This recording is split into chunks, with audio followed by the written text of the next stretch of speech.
How a Makeup Artist Spends Her Sundays.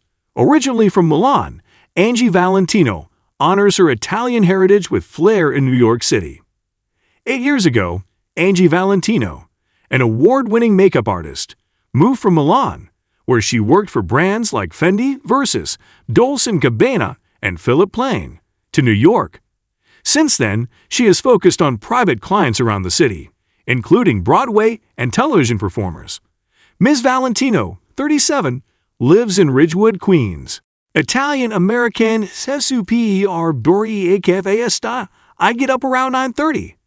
I like to surround myself with pillows when I wake up and lie in the center of the bed reading comments on social media, emails, and articles about fashion in Vogue and Harper's Bazaar. After spending at least half an hour in bed, I am ready for breakfast. I call it my Italian-American super breakfast. This is an indulgence for me because Italians don't really have a big breakfast. I don't compromise. I spend at least 40 minutes preparing it and take almost 1 hour to finish. The must-haves of the menu include pancakes with chocolate glaze and fruit, toasted bread to dip in maple syrup, a strawberry and banana smoothie, a cup of ginger and lemon tea, and finally some chocolate biscuits. This is the moment where I review the previous week to recognize the new goals I have achieved or not. I'd also use this time to organize the upcoming week in my awesome diary using my lipstick pen. Mantras, I dedicate at least 15 minutes in the morning and in the evening to my Buddhist practice. I became a Buddhist 2 years ago during the pandemic, embracing the belief that we can overcome the difficulties and problems that arise through spiritual transcendence. I have a desk set up with the necessary objects, and facing them, I will chant my mantras and focus my energy on the 2 flags displayed, an Italian flag and a flag of the United States. One represents the place I am from. The other is of the place where I wish to become a citizen. BD room is to your duty after my spiritual moment. It's time to practice another important ritual, organizing my wardrobe for the week. Like a typical New Yorker, I get up very early each weekday morning. As a typical Italian, especially one in the fashion industry, my clothes are very important. I simply don't have time to choose my outfits each weekday morning. So on Sunday, I prepare the outfits that I will wear to work the upcoming week and to any events I have been invited to attend.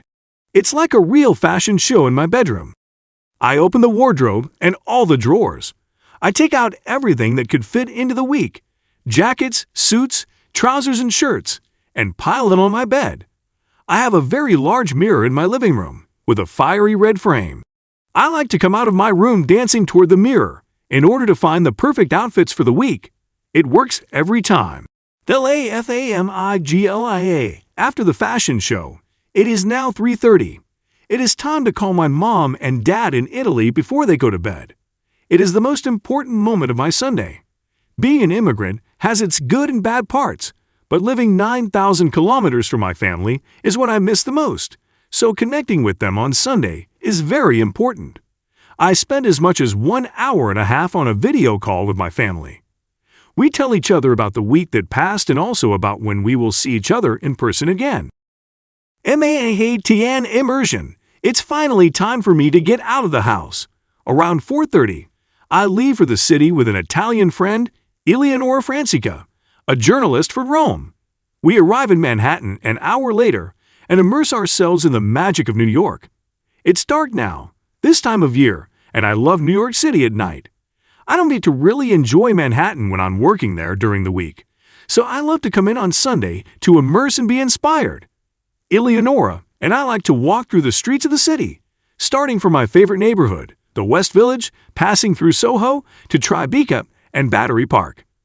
We will then walk along the Hudson River breathing in the crisp air.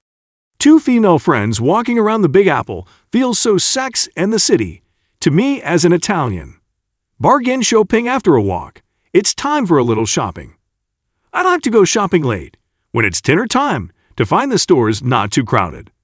I love to leave the shops with at least 4 bags, but not spending much.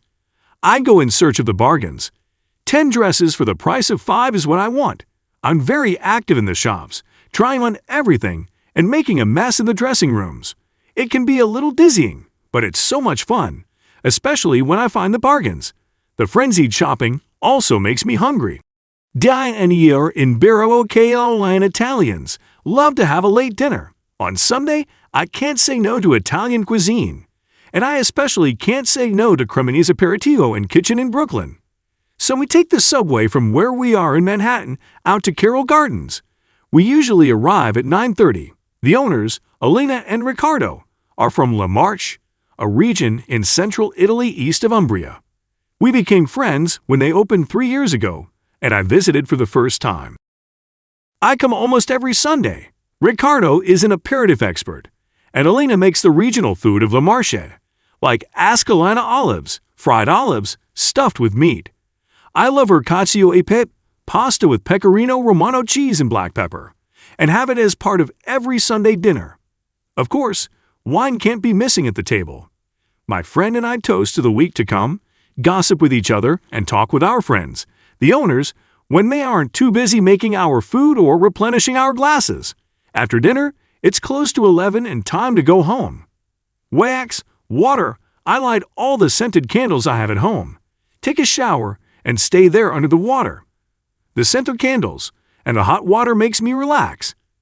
I think about how lucky I am to be surrounded by the people whom I love, even if some of them are far away. I get dressed in pajamas and repeat my Buddhist practice. And finally, I pack my makeup bag for the morning and go to sleep.